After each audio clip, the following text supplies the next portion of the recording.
No, the U.S. should not end the war on drugs, by Cambry Steed, Citlali Valdez-Alvera, Emma Connors, and Dallin Lambert. Hi, I'm Cambry Steed, and I'll be talking about what is the war on drugs and the history behind it. So starting with, what is the war on drugs? The war on drugs is a government approach to deter the selling and use of drugs.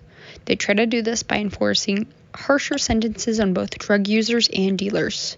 This internal war has been going on for decades, and different presidents have sought to bring different or harsher approaches to the matter. Alright, going over the history of the war on drugs. There were several small steps that went into starting the war on drugs. Some of the most notable ones were the Harrison Act of 1914, which added levies on opium and coca leaves, the exportation of them, import, selling, and trade of them. The Anti-Heroin Act of 1924, which prohibited opium being made into the heroin. And the Controlled Substance Act of 1970, which regulated pharmaceutical and medical drugs. The movement really took off in June of 1971 with Richard M. Nixon. Nixon was giving a news conference and opened it by saying, "America's public enemy number one in the United States is drug abuse."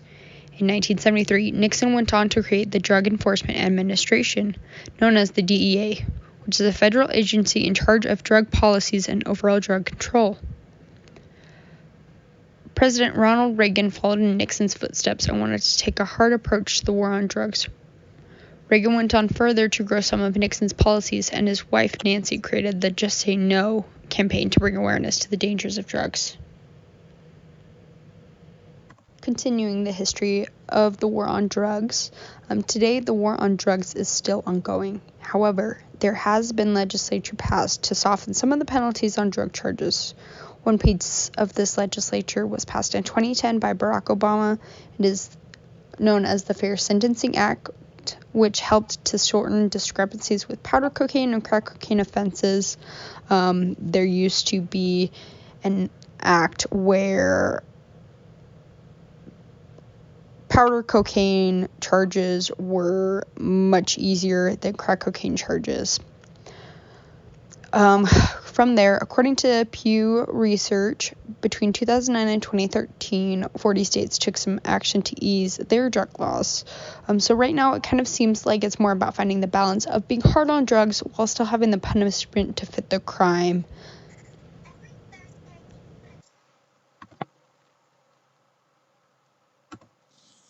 Why is the war on drugs contentious? Even though the U.S. issued the war on drugs to deal with the drug use is still as high as ever. Even though it was redesigned in 1980, it hasn't worked. This law needs to be changed, but there still needs to be an element of punishment attached to it. Why, you may ask? The following 3 slides will explain why. Let's put the drug issue in a global perspective. Honduras is called the murder capital of the world because it is a major corridor for drugs moving from Colombia and other Southern American countries to the United States. The U.S. drug habit is ruining poorer and less developed countries because we have incentivized black market suppliers from outside the U.S. to focus on that business as their mainstream revenue. Since it's a black market enterprise, it increases the likelihood of violence and needing weapons, since there are no regulations, which the U.S. is more than happy to provide. That being said, the U.S. typically supplies guns in exchange for drugs. This exchange makes both countries worse. So we need to criminalize behaviors around drugs and at least punish those trafficking the substances so we can stop this. Now let's take this issue to a community perspective. Black markets in America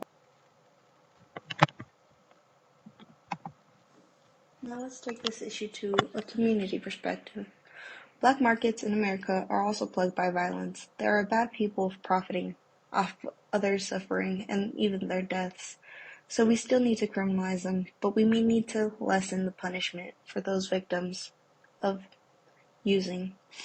The other group will most likely push a harm reduction model, which would be a better policy, but we still need to push hard to stop sales, which is the main issue. and should probably expand our punitive response to drug companies, many of whom are being sued civilly but not prosecuted criminally with as much success. In the next slide, we have a chart that shows the national drug-involved overdose death, and as you can see, it only rises throughout the years.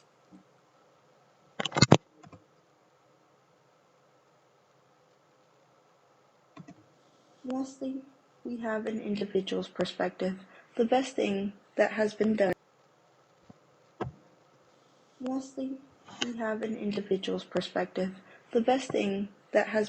in dealing with drugs in the past 25 years has been the creation of drug courts, where we use court as an agent of therapeutic jurisprudence to link law and rehabilitation.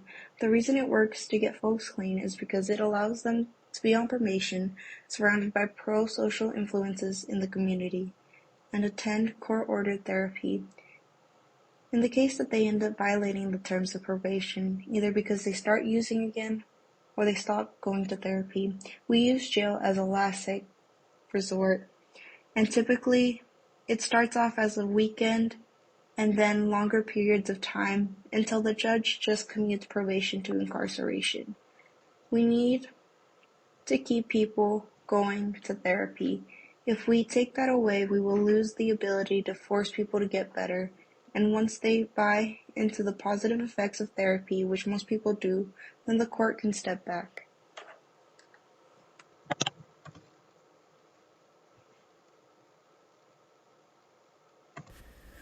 Why the United States should continue the war on drugs. Deterrence of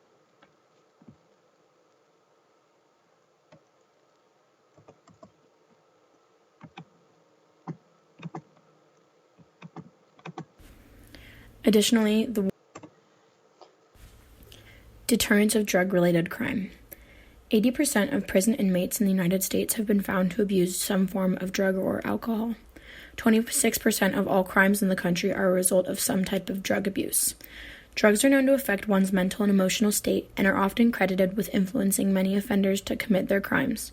The war on drugs helps to deter such crimes, as well as taking away the drugs that leads one to commit them. Additionally, violent crimes are most common among drug abusers, specifically when they don't have access to the drugs that they are addicted to.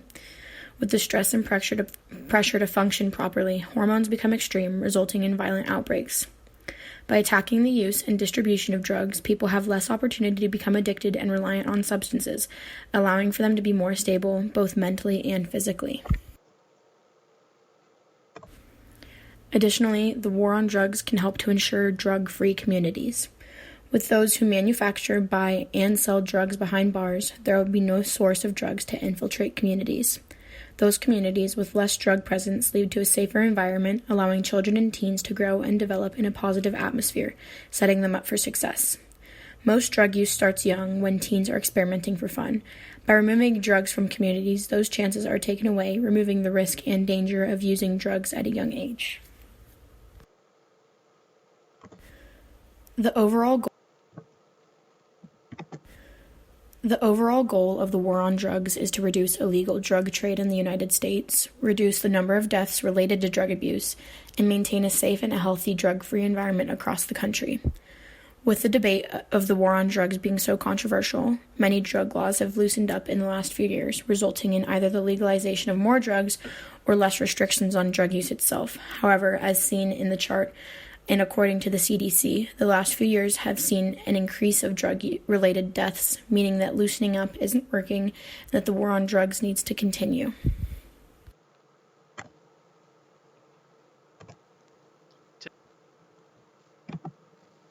Today I'll be discussing the possible counterpoints that the other side may have concerning the war on drugs.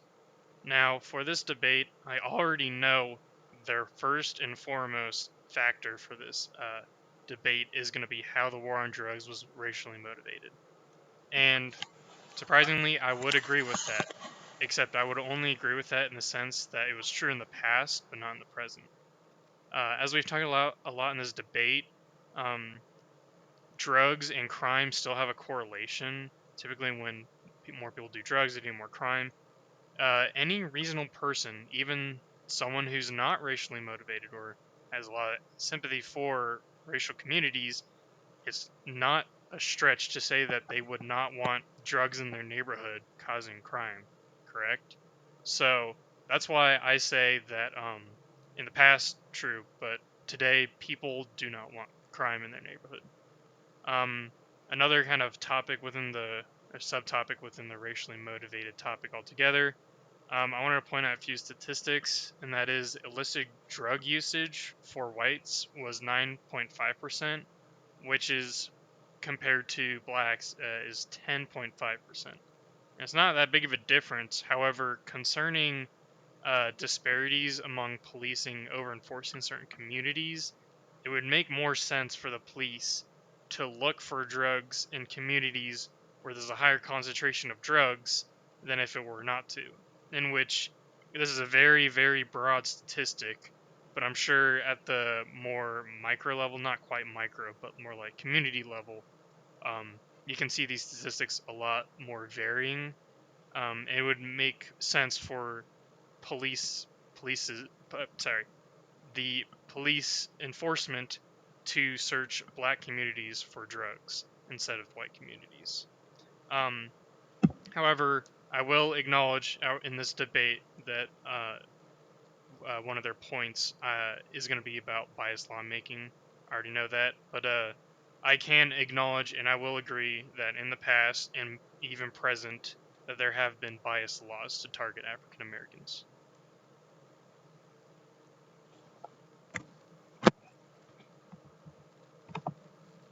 Another point I don't necessarily think the other side will use, but I'll get more into it as we get more into the counterpoint.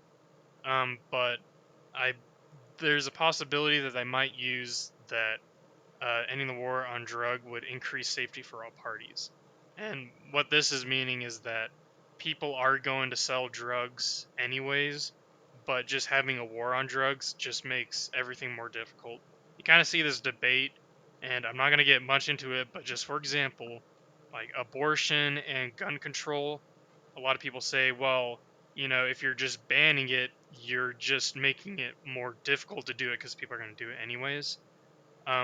Then I will read out this quote from the Atlantic. The National Bureau of Economic Research found correlation between drug consumption and aggravated assault, rape, and some types of theft.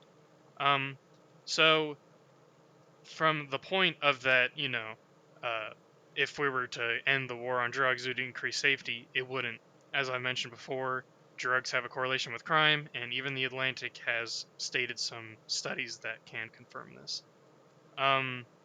So obviously, I don't think that really increases safety of any parties. But the reason I really put this counterpoint in is because it's more of a counter to their entire debate. So if we were to end the war on drugs, then what? As we've said, drugs kind of correlate with crime, at least the more illicit drugs. Then what's going to happen is you're going to have a lot of people committing more crime, and it's going to be no good for just about everybody. So more of a counterpoint towards their main argument of just ending the war on drugs, and then what? How do we deal with all that crime? Now for the final counterpoint I have that I'm fairly certain they're going to use is the topic of money within all of this. Now, I believe that they're going to say that a lot of money is going into the war on drugs and that nothing is coming out of it. However, I do want to state two quotes that I was able to find. I'm going to read them out real quick, but I'll note which numbers. So federal spending in the United States alone totals around $15 billion annually. And according to one estimate, state and local drug-related criminal justice expenditures amount to $25.7 billion. So just remember the 15 and 25, and you add them up, you get like $40 billion, right? All right, so then we're going to go to this quote. The U.S. spends nearly $215 billion on law enforcement, up $10 billion from the previous year. Nearly $129 was spent on policing. Yeah, all that number. So they're talking about. I know they're going to talk about how the war on drugs is just dumping money, or the United States is dumping money into the war on drugs, and just not much is happening. However, as we talked about, there was $40 billion just for the drug department alone, and then you had $215 billion for the entirety of enforcement. Now, if we're looking at those numbers, they're only using about 10% of their budget to enact the war on drugs. And as we've all known, and as we've seen from the debates across from ours, and I know theirs are going to show incarceration rates, they're able to use 10% of the money and get to over half of prison inmates. So this is, I mean, you can talk about how, you know, there's just way too much of an incarceration rate. However, you cannot use money as an excuse of why we should end the war on drugs, because they're actually, considering how the government likes to throw away money, they're actually using their money pretty well in this situation.